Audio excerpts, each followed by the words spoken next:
Good morning, Raider Nation. It's your boy, Mikey Raider, fresh off of his coffee and his back injury from last night. But I'm in preparation for a big game versus the Pittsburgh Queelers, or should I call them the Steelers, because they stole the Immaculate Deception from us. This is a big game. We play well against the Steelers, whether it be at home or in Pittsburgh. It's always a good game, and I love it, and I'm freaking excited. That being said, my hair is not really on fleek, but that's okay, because I'm not one of these millennials that is on Instagram every freaking day. I don't give a damn. I'm wearing an old jersey because I'm relaxing at my little crib, my little box crib. But this game is going to be interesting. Let me get you quickly up to date. Marcus Mariota's going on IR. He should have been traded before the draft because we would at least got a draft pick for him from somebody, because he's not even on the field, which sucks because he could have added a big dimension to our offense.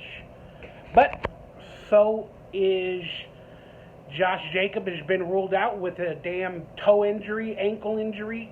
He had an illness last week, and I think he played the game with a toe injury, so he probably messed or tweaked his running style because of the pain in his toe, and then he tweaked his ankle. And then Gruden said Peyton Barber is going to replace him, and Kenyon Drake is going to stay as the third down running back.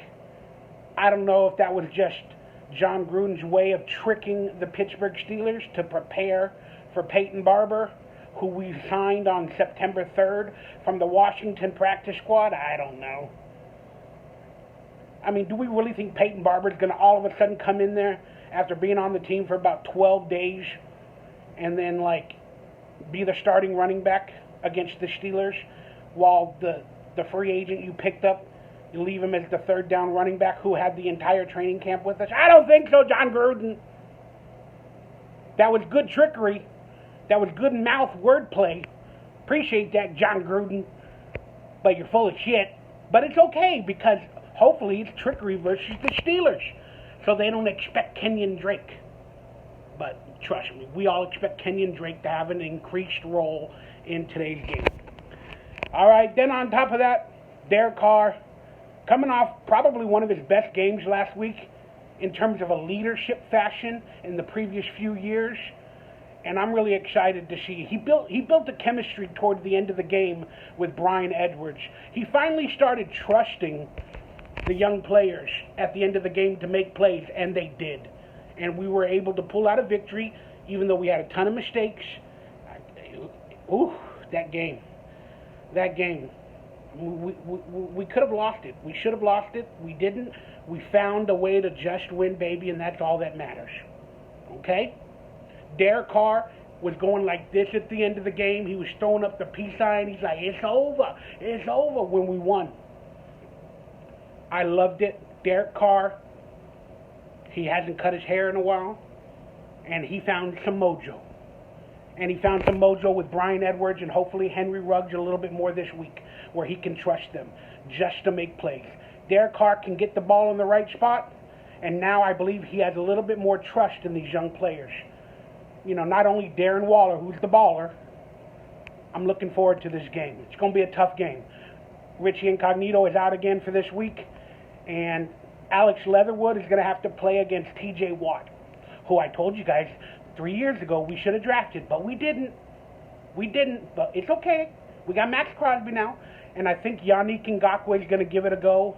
We lost Gerald McCoy, but the young safeties and cornerbacks were coming into their own. They were feeling it on defense. They helped win us the game. It was a good feeling going into this game. But that being said, I'm going to give you guys a preview or a breakdown of this week's game from my perspective.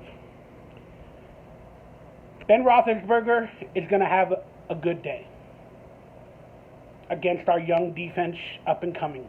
Let's hope we can find him with Max Crosby like we did, and we can put some pressure on Ben Roethlisberger. If we can put some pressure on old Big Ben, you know, he'll throw some interceptions. And as long as we can do that, it'll be good. Just like we did last week against Lamar Jackson, I think the same strategy should be for Ben. But Ben is going to cut us up across the middle with linebackers being injured and our young cornerbacks and safeties not really knowing Ben.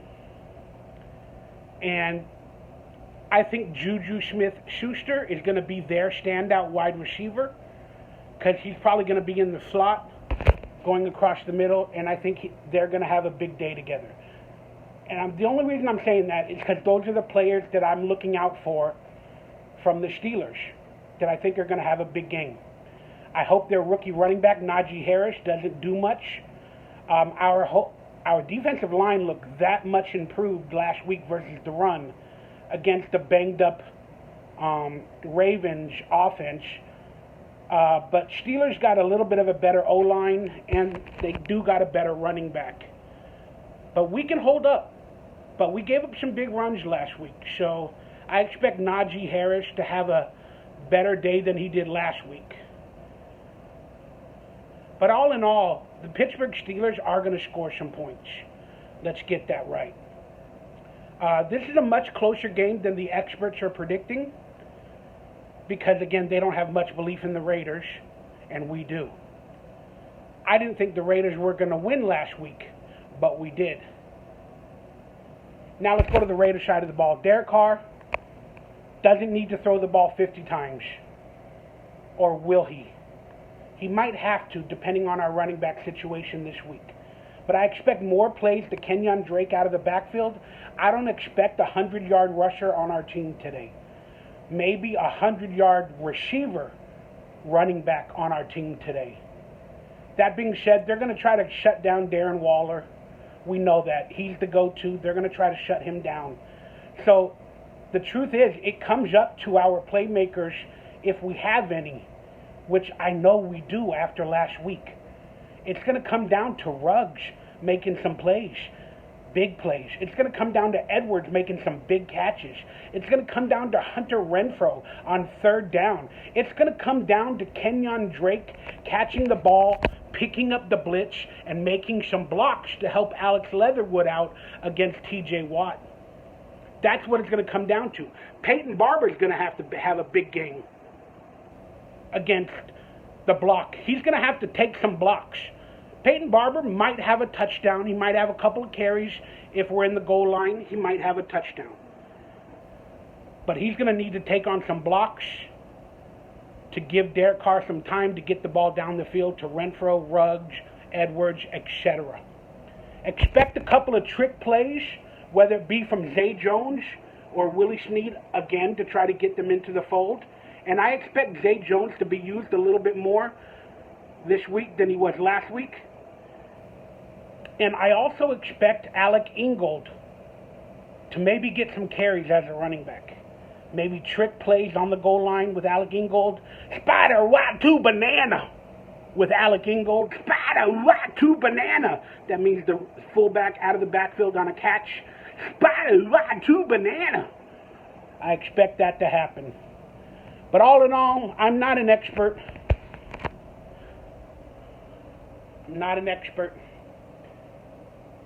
So I'm giving you a basic preview. So let me end it with my prediction, my sleepers, my studs, my MVP from the game.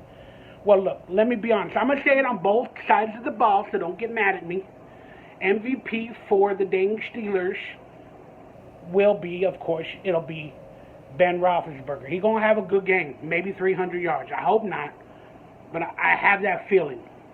And Juju might have a touchdown or two, and maybe 80, 100 yards. I don't know. For the Raiders, the MVP will be Derek Carr. I think he's going to have to make some big, big plays this week with his feet as well. Last week it was Darren Waller. It can't be Darren Waller every week. It's got to be Derek Carr this week. And I hope he doesn't throw it 50 times, because if he does, that means we're playing from behind. But that being said, I think this is Derek Carr's week. He had that feeling last week when he was throwing peace to the haters, to the Derek Carr haters. So I love it. I think Derek Carr will be the MVP of this week's game. Maybe another fourth quarter comeback, overtime comeback like he gave us. I think Derek Carr is going to be the MVP. That being said, final score, and listen to me, guys. Special teams is amazing for the Raiders. We got a good special teams. I hope we find some punt returners and kick returners soon. I'd like to see a punt return touchdown or a kick return touchdown one of these days for the Raiders. I don't think we've had one in 12, 15 years. I don't know. But we got a good kicker. We got a good punter. I love it. Raiders win 27-24. Big victory against the Steelers. And guess what? The world takes notice. Why? The Raiders are 2-0 and the Las Vegas Raiders are on the scene, baby. Raiders win in big, big fashion. 27-24. In another heartbreak game till the end. But guess what we do? We win in the end. The Raiders win it in the end. This is one of those years where everything used to go wrong for the Raiders, but now that we're in Vegas, Derek Carr's finding his mojo. Those bad things that happen at the end of the games, they ain't happening this year. I did a seance and we got rid of the bad mojo. We got good mojo. Raiders win in the end. 27-24. Las Vegas, baby. Let's go!